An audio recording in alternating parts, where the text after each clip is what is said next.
Hey guys, it's the patient hodler coming at you with another video.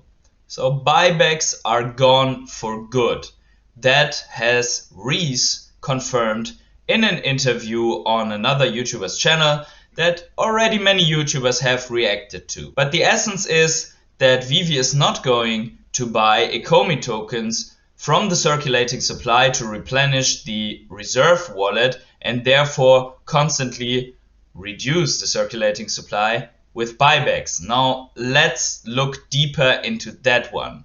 But you know the drill. Before we start, please keep in mind that I'm a crypto and NFT investor and not a financial advisor. So please do your own research before you sell all your OMI to the ongoing FUD about this buyback story. Also, if you enjoy this content, please consider giving a like, subscribe to my channel, and let me know in the comments below what you think about the buybacks having disappeared from the roadmap of Ecomi and Veve. Also, tap the bell to always get notified whenever I upload a video. And with that out of the way, let's get started. So initially there were some rumors that buybacks had been in the white paper and now they have disappeared. The fact is that they have never been a part of the white paper and therefore have not disappeared, but they have been mentioned several times throughout the AMAs, and therefore first in the form of that they have carried out some minor buybacks already, then stopped the program, and after that constantly announced that at some point buybacks would return. But now it is clear that buybacks will not return and therefore are not longer a mechanic. Fact is also that most YouTubers, including me, when we were talking about burns within the burn wallet, reserve wallet and Vault wallet constellation, that we always calculated how the burn would go lower and then determine a point where they basically would have to buy Ecomi from the circulating supply to replenish the reserve wallet and therefore keep the whole system going. Turns out they don't really need that mechanic and therefore they don't need the buybacks and they don't need a reserve wallet from which they are going to burn. Now let's take a closer look onto that and then also how this problem can be solved. I have built the slide for another burn video and now we are going to explain on that what basically happened. So we have the locked tokens and they will stay locked due to a smart contracts error. And then we have the reserve wallet, the Vault wallet and the burn wallet, which is basically the mechanic that we all know. What basically happens is whenever you forge a gem, part of the Ecomi that equals $1 for that gem moves to the Vault wallet. When you spend the gem on a drop and you fully give it basically to Veve and the licensors, that equivalent of the amount of OMI to that $1 for that one gem moves into the burn wallet. Now, with the announcement that there will be no buybacks, this whole mechanic here is basically obsolete. Because no matter if you burn through this in 1, 5 or 10 years, it doesn't change the fact that there are 310 billion OMI tokens out there and that the majority of these tokens will not enter into the reserve or into the Vault wallet or find their way into the burn wallet if there is not more utility added.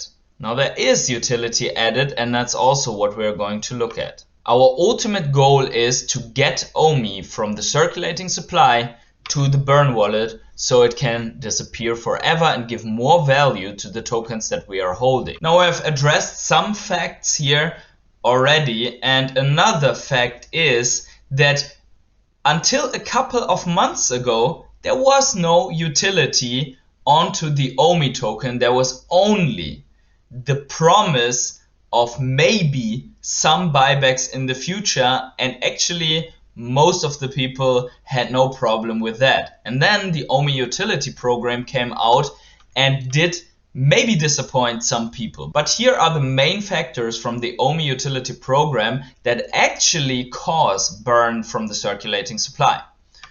So as you know, there are different staking tiers and they are measured in dollars. So that means in order to fulfill the first staking tier, you have to deposit $1,000 of OMI onto the layer 2 wallet. Once you did that, you have to lock them up for a period of time.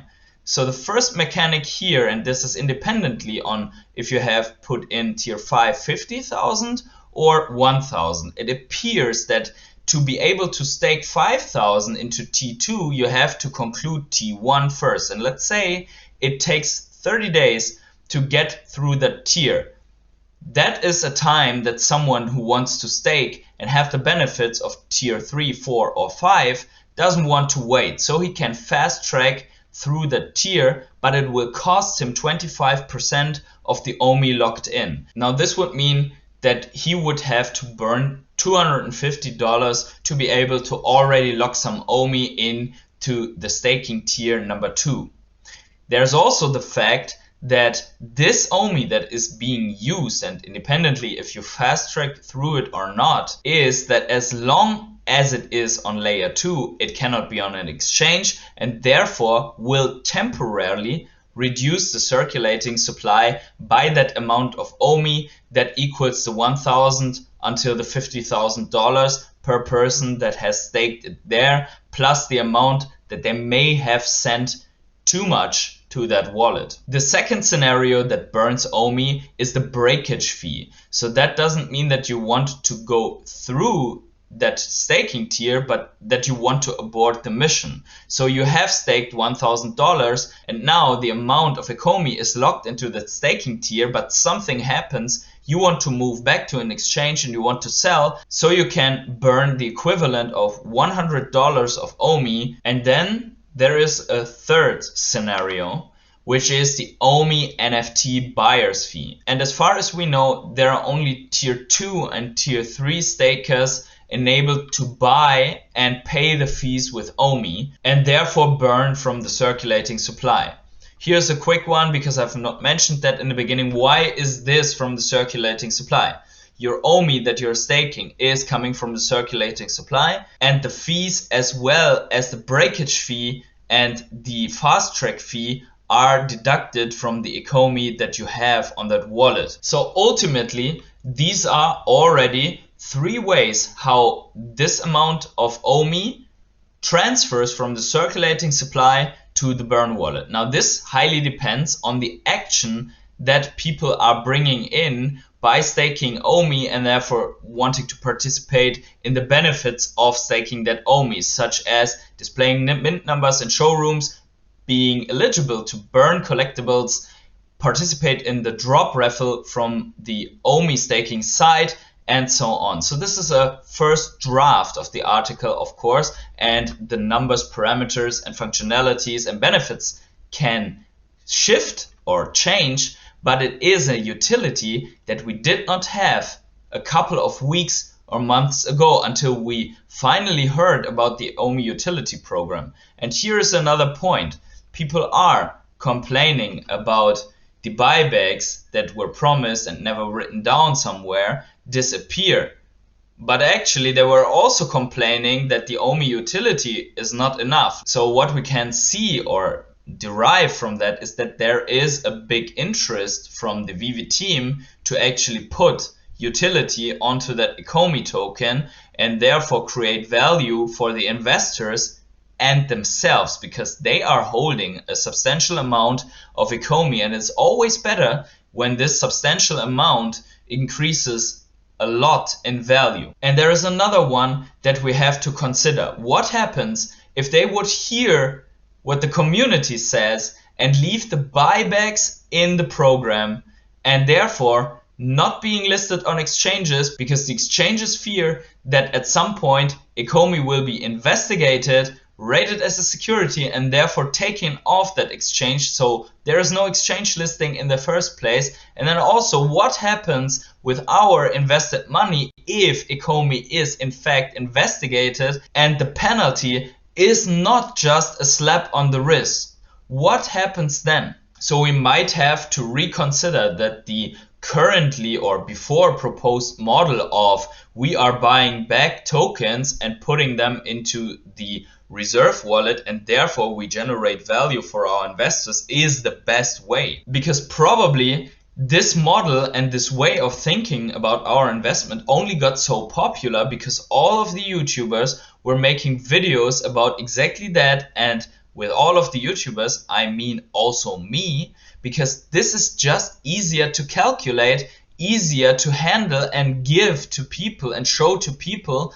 And it was a real thing, but now it's gone and we have to think, how can they replace it? And are they willing to replace it? And then, yes, you have to reconsider your investment, because now you are only basing that on there is a circulating supply of 310 billion OMI tokens, and there is a part based on OMI utility program going away from that forever, and a part going away from that for a period of time by staking. But besides that, there's nothing really happening, and that is the only utility. So if you think back to last summer, there was no OMI utility program. In fact, OMI had no utility. There was only a deflationary system in place. Now OMI has utility, but the deflationary aspect goes away, at least for the major part, as we believe. But what happens if version 2 of the article actually puts 5 more measures of burning OMI from the circulating supply in place? Then we would be pretty happy, and maybe that even exceeds the benefit that we would have from buybacks. So in the end, and I'm not saying that this will happen, but I can see that happening. So in the end, we would not be exposed to the risk of being rated as a security and therefore be delisted from exchanges. We also have a higher chance to be listed on the biggest exchanges. We have a token that can actually call itself a utility token, and we have the chance to implement more and more utility on that, because the fact that the team is so heavily invested themselves into that Ecomi token is a sign that they want to create that already for themselves. And there is one more fact. I think 15% of the total OMI supply was in a business development wallet that has probably been given out to many of the big brand licensors, and you really don't want to destroy the value of these tokens. In fact, you want to increase that value to tell those licensors, hey, look, with more and more what's going on and how many users we have and all the collectibles that have, also this that we have given to you, CEOs, managers, and so on, that made that decision, is increasing in value. And ultimately, there is a whole reputation and business model at stake. So I really cannot imagine that they would rug pull basically the whole community that has evolved around the Ecomi token, that is hoping for having a real utility token. And then think about all the utility that could come with a metaverse. Now this video is going to be very long. We are going to talk about this more in the live stream coming up next Sunday. So with that, this video is at its end. So if you like that one, please let me know in the comments below what you think about all of that. And wherever you are on the world, have yourselves a great morning, evening, day, night, or afternoon. Don't think too much about buybacks. Think about utility. See you in the next video.